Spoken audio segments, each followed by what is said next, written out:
Você está no canal Eu Estudo a Lição com o pastor Samuel Camilo. Hoje é terça-feira, dia 24 de setembro de 2024. E o tema que estudaremos a nossa lição da escola sabatina será Mulheres junto ao túmulo. Existe um texto aqui que serve como base para o nosso estudo, que é do livro Desejar das Nações, na página 633, que diz assim: As mulheres que estiveram ao pé da cruz com Jesus esperavam atentas que passassem as horas do sábado. Não pensavam em sua ressurreição. O sol de suas esperanças havia desaparecido e tornara-se noite em seu coração. Relembravam entre si as obras de misericórdia realizadas por Cristo, bem como suas palavras de conforto. Entretanto, não se lembravam dessas outras palavras: Eu os verei outra vez.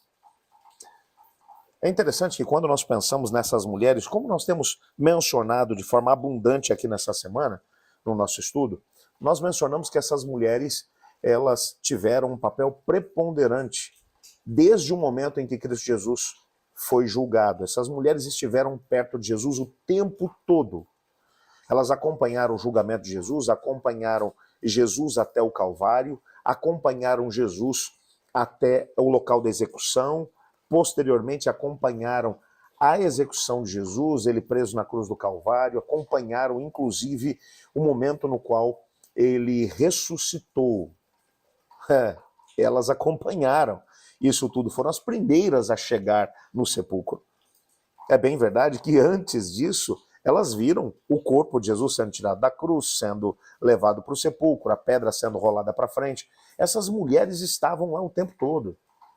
Esse texto que acabamos de ler menciona que elas passaram o sábado todo tristes, amedrontadas, mas ao mesmo tempo com uma coragem intensa, porque apesar de os discípulos terem se negado a ir até o sepulcro, nós encontramos essas mulheres seguindo logo de madrugada no domingo para o local do sepulcro. Jesus já tinha ressuscitado, é bem verdade, mas elas vão até lá preocupadas. Será que a gente vai conseguir alguém para poder remover a pedra para nós, porque a pedra é pesada? Como a gente vai fazer isso? Mas elas vão. Essas mulheres são tremendas. Entretanto, o sábado delas não foi nada esperançoso. Elas passaram o sábado pensando em Jesus. Claro que sim. Pensando no que ele falou, pensando no que ele fez, nas obras que ele realizou. Mas não gastaram tempo pensando na sua promessa de que ressuscitaria. Essas mulheres acompanharam Jesus no decorrer do seu ministério. Elas também ouviram várias vezes Jesus dizendo: Eu vou morrer, mas no terceiro dia vou ressuscitar. Elas ouviram, mas assim como os discípulos, elas não gastaram tempo com essa informação. Elas preferiram gastar um tempo chorando, tristes por conta disso. Um detalhe que é interessante é que não apenas essas mulheres, porque a gente está falando delas, porque Marcos vai falar delas de forma abundante, mas os discípulos estavam na mesma situação, trancados no cenáculo, no segundo andar lá em Jerusalém, amedrontados, e eles mais do que elas, porque nem sequer saíram de lá, de dentro do cenáculo, nem sequer para ir até o túmulo no domingo de manhã. Esses indivíduos, então, estavam todos com medo, amedrontados. Quando você pensa agora, vamos voltar um pouquinho para aquilo que a gente estudou durante esse trimestre. Quando você vai desde o capítulo 1 de Marcos até agora o capítulo 16, o que é que você percebe? Todas as vezes que Jesus vai operar um milagre, ele vai, é aquilo que nós mencionamos, é o silêncio messiânico. Ele vai dizer: não conte nada a ninguém. É o tempo todo, parece que Jesus está tentando segurar de alguma forma essa informação. Jesus Cristo agora está morto, mas ele ressuscita dos mortos. E agora, depois da sua ressurreição, você encontra um grupo de mulheres que está triste, amedrontada, os discípulos estão da mesma forma, mas algo vai acontecer, porque quando você vai para o Evangelho de Marcos, agora, lá no versículo 20, você descobre o seguinte: E eles foram e pregaram por toda parte, cooperando com eles o Senhor e confirmando a palavra por meio de sinais que o seguiram. O silêncio relacionado a Jesus Cristo enquanto Messias, ele vai ser quebrado logo depois da ressurreição.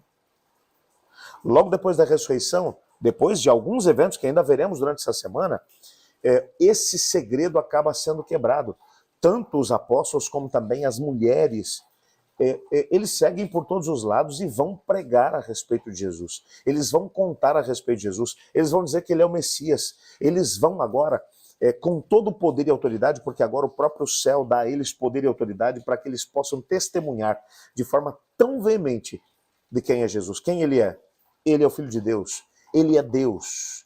Ele ressuscitou dos mortos e ele virá outra vez. Fantástico isso. Essa experiência desses indivíduos é uma experiência que tem que, de alguma forma, marcar a cada um de nós.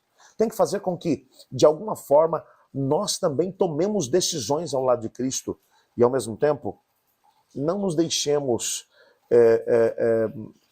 impressionar pelo medo, pelo receio de que as pessoas não crerão ou de que será difícil demais. Somos chamados a viver uma experiência forte com o Senhor. Uma experiência onde teremos a oportunidade de ver o Senhor de perto. Porque quando ele voltar nas nuvens dos céus, todo olho verá. Por isso, antes dele poder chegar, nós somos chamados a compartilhar com poder e autoridade a mesma verdade que esses discípulos, algum tempo depois, acabaram por apregoar ou por compartilhar.